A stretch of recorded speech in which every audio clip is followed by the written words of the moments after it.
So you're 40 years old. I am. Still playing the NBA. You got a birthday coming up. Yes. On the 26th, right? Mm-hmm. It'll be 41. Yeah. Does it still surprise you that you've been able to play in this league for this long? I'm not gonna say it surprised me. I didn't intend on playing this long. I don't know, as a I don't know if say rookie, but in my first few years, I just said I would like to play 15 years, and I don't know where that number came about, but some of the greatest players in the game played 12 to 14 years. I was like, playing 15 years would be amazing. And once I got to 15 years, I was like, I could play 2 more years, and then I could play 2 more years, and it led me to now 20 years. I saw this clip of you and Jason Kidd. You guys were talking pregame, laughing and stuff like that. Do you still find that your teammates are like, man, this dude is still playing? I'm starting my coaching career. It's hilarious because a lot of the coaches, there's a referee in the league, Hayward Workman, who was my former teammate. A lot of coaches, some guys who are executives now, like Sean Marks with Brooklyn. They're like, man, keep doing it for the old guys. So I still feel good. I put a lot of work in just to be able to compete because I love it. You know, it's, every time I step on the court, I'm very thankful to still be here and still able to compete and play at the high level because half these guys are like 19 and 20, right? So they can be my kid. Yeah.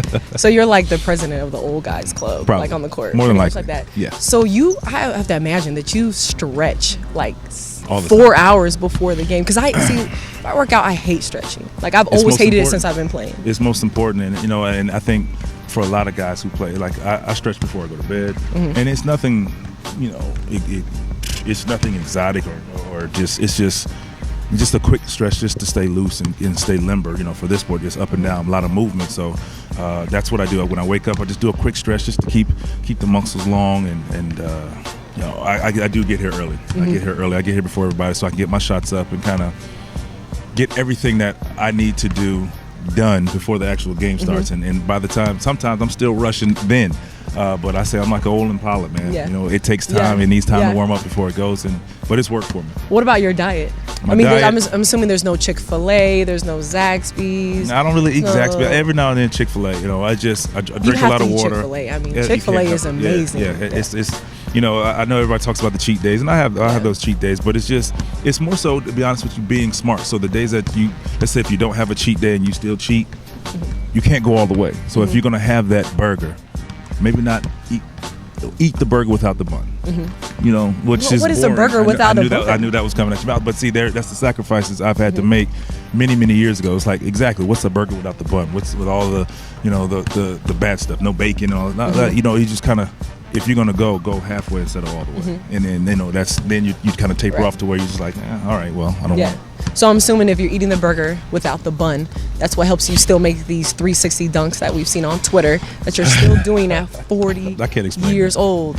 I can't explain it. It's I've been fortunate and lucky. Definitely stretching, put the work in. I lift after games a lot. Because for me, when you get older, obviously your muscles, you have to just keep at them, and it's a fight. It's always a fight. Where you wake up some days, I wake up sometimes like limping. I'm like, why? And they're just being old. So I've accepted that. Is it possible for you to name what your favorite dunk that you've done is, or maybe a game, an all-star game? I feel like that's a hard question. Like I was trying to think of which one I would pick. I really have no idea. Favorite dunk. Well, let's say most talked about is the Olympics, obviously. The Alonzo Mourning dunk and the arm in the rim. The reverse 360. Yeah. You have so many, but for me, I just wanted to just express myself and show everybody what I can do. Yeah. And I had so many more to do. I just never got an opportunity to get back in the dunk contest. But I was one of those guys who I wasn't afraid to try dunks in the game. That was the thing, and I think that's what a lot of people respect about me. What about now? Are you still? I'm not afraid to do. Well, I am afraid. I am afraid to. Do you ever go up and you're like, ooh, let me be It's careful. not going up. It's coming down. Yeah. Coming down right now is just is usually a challenge, but I'm smart about it. Sometimes I know I had a fast break in Golden State, and they were like, "Oh, we thought you were going to do more, coach. Like I thought you were going to do the between the legs dunk," but I was like, it was the first time in a while, so it's just make it. For me, I hate missing dunks. I don't care how old I am. If I'm gonna try to dunk, I'm gonna dunk it. Right. That's just kind of my mentality, and it's been my mentality. So for me, missing a dunk, particularly growing up in the league, was like being on the fast break and falling down with nobody there. That's how I felt. I felt embarrassed because that's what I do. Yeah. And that was my mindset. So going to your Toronto days, obviously this city, the country has so much love for you. Kyle Lowry was saying that, you know, you started all of this. Like, what does that mean? You know, when you see players like that who are doing so well, you know, they're the future of the NBA right now, saying those things about you. I've had a lot of conversation with Kyle and DeMar DeRozan about this, and I'm very thankful for those guys. And I tell you, like, just like they're doing now, coming into the league, I wanted to make my mark, whatever that meant. You know, of course, you want to be as good as possible, make the All-Star game, win championships, all of these things. And you know, I didn't realize, I think coming in, the impact that I had, or even Tracy had, and you know, of course, I just recall, you know, Toronto sports was hockey, and that was it, and basketball was kind of second fiddle, and you know, we started to win games, make the playoffs, win playoff games, and all of a sudden, you will see a kid walking down the street with a basketball now. And it was just awesome, and I started doing basketball camps and all that stuff, and the interest started to grow. And that was just, you know, some things I'd see, but I didn't realize what it was doing for the basketball culture. So I'm very thankful that people appreciated it, and to see the amount of Canadian players in the league now is pretty cool. Do you think you might finish your career out there? We'll see. You know, I can't get the exclusive. They've been Can you tell me? When it's time, maybe so. Maybe so. I was like, hey man, you definitely should. I read that, and like I say, it's pretty cool. You're really good at playing multiple instruments that I saw. You play a lot of different instruments. So maybe life after basketball is working with P. Diddy, you know, making some hip hop records. You know, what is that? Because you do TV as well. That's probably number one. Life after basketball would be broadcasting. I love broadcasting.